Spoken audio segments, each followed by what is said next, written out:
Praise the Lord. യാക്കോബ് എഴുതിയ ലേഖനം 1-ാം അധ്യായം 1 മുതൽ 27 വരെയുള്ള തിരുവചനങ്ങൾ. ദൈവത്തിൻ്റെയും കർത്താവായ യേശുക്രിസ്തുവിൻ്റെയും ദാസനായ യാക്കോബ് എഴുതുന്നത്. ചിതറിപ്പാർക്കുന്ന 12 ഗോത്രങ്ങൾക്കും വന്ദനം.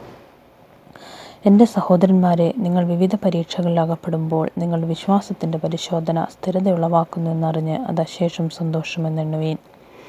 എന്നാൽ നിങ്ങൾ ഒന്നിലും കുറവില്ലാതെ തികഞ്ഞവരും സമ്പൂർണ്ണരുമാകേണ്ടതിന് സ്ഥിരതയ്ക്ക് തികഞ്ഞ പ്രവൃത്തി ഉണ്ടാകട്ടെ. നിങ്ങളിൽ ഒരുത്തന് ജ്ഞാനം കുറവാകുന്നുവെങ്കിൽ ഭത്സിക്കാതെ എല്ലാവർക്കും ഔദാര്യമായി കൊടുക്കുന്നതിനായ ദൈവത്തോട് യാചിക്കട്ടെ, അപ്പോൾ അവന് ലഭിക്കും. എന്നാൽ അവനൊന്നും സംശയിക്കാതെ വിശ്വാസത്തോടെ യാചിക്കണം. സംശയിക്കുന്നവൻ കാറ്റടിച്ചലയുന്ന കടൽ തിരയ്ക്ക് സമൻ. ഇങ്ങനെയുള്ള മനുഷ്യൻ കർത്താവിങ്കിൽ നിന്ന് വല്ലതും ലഭിക്കും എന്ന് നിരൂപിക്കരുത്. ഇരുമനസ്സുള്ള മനുഷ്യൻ തൻ്റെ വഴികളിലൊക്കെയും അസ്ഥിരനാകുന്നു. എന്നാൽ എളിയ സഹോദരൻ തൻ്റെ ഉയർച്ചയിലും ധനവാനോ പുല്ലിൻ്റെ പൂ പോലെ ഒഴിഞ്ഞു പോകുന്നവനാകയാൽ തൻ്റെ എളിമയിലും പ്രശംസിക്കട്ടെ.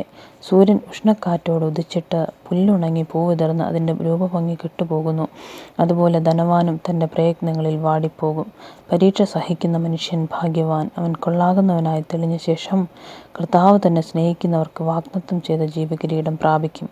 പരീക്ഷിക്കപ്പെടുമ്പോൾ ഞാൻ ദൈവത്താൽ പരീക്ഷിക്കപ്പെടുന്നു എന്നാരും പറയരുത്. ദൈവം ദോഷങ്ങളാൽ പരീക്ഷിക്കപ്പെടാത്തവനാകുന്നു, താൻ ആരെയും പരീക്ഷിക്കുന്നതുമില്ല. ഓരോരുത്തൻ പരീക്ഷിക്കപ്പെടുന്നത് സ്വന്തം മോഹത്താൽ ആകർഷിച്ച് വശീകരിക്കപ്പെടുകയാലാകുന്നു. മോഹം ഗർഭം ധരിച്ച് പാപത്തെ പ്രസവിക്കുന്നു, പാപം മുഴുത്തിട്ട് മരണത്തെ പെറുന്നു. എൻ്റെ പ്രിയ സഹോദരന്മാരെ, വഞ്ചിക്കപ്പെടരുത്. എല്ലാ നല്ല ദാനവും തികഞ്ഞ വരമൊക്കെയും ഉയരത്തിൽ നിന്ന് വെളിച്ചങ്ങളുടെ പിതാവിങ്കിൽ നിന്ന് ഇറങ്ങി വരുന്നു. അവന് വികാരമോ ഗതിഭേദത്താലുള്ള ആച്ഛാദനമോ ഇല്ല. നാം അവൻ്റെ സൃഷ്ടികളിൽ ഒരുവിധം ആദ്യഫലമാകേണ്ടതിന് അവൻ തൻ്റെ ഇഷ്ടം ഹേതുവായി സത്യത്തിൻ്റെ വചനത്താൽ നമ്മെ ജനിപ്പിച്ചിരിക്കുന്നു. പ്രിയ സഹോദരന്മാരെ, നിങ്ങൾ അതറിയുന്നുവല്ലോ. എന്നാൽ ഏതു മനുഷ്യനും കേൾപ്പാൻ വേഗതയും പറവാൻ താമസവും കോപത്തിന് താമസവും ഉള്ളവനായിരിക്കട്ടെ. മനുഷ്യൻ്റെ കോപം ദൈവത്തിൻ്റെ നീതിയെ പ്രവർത്തിക്കുന്നില്ല. ആകയാൽ എല്ലാ അഴുക്കും ദുഷ്ടതയുടെ ആധിക്യവും വിട്ട് നിങ്ങളുടെ ആത്മാക്കളെ രക്ഷിപ്പാൻ ശക്തിയുള്ളതും ഉൾനട്ടതുമായ വചനം സൗമ്യതയോടെ കൈക്കൊള്ളുവീൻ.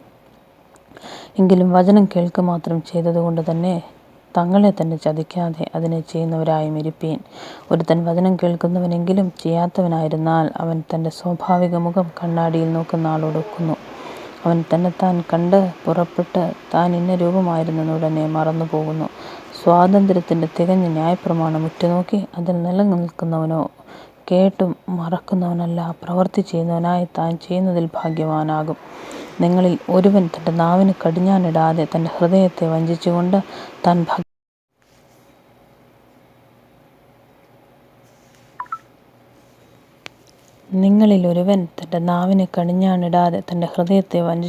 താൻ ഭക്തനെന്ന് നിരൂപിച്ചാൽ അവൻ്റെ ഭക്തി വ്യർത്ഥമത്രേ. പിതാവായ ദൈവത്തിൻ്റെ മുമ്പാകെ ശുദ്ധവും നിർമ്മലവുമായുള്ള ഭക്തിയോ അനാഥരെയും വിധവമാരെയും അവരുടെ സങ്കടത്തിൽ ചെന്ന് കാണുന്നതും ലോകത്താലുള്ള കളങ്കം പറ്റാതവണ്ണം തന്നെത്താൻ കാത്തുകൊള്ളുന്നതുമാകുന്നു. ആമേൻ.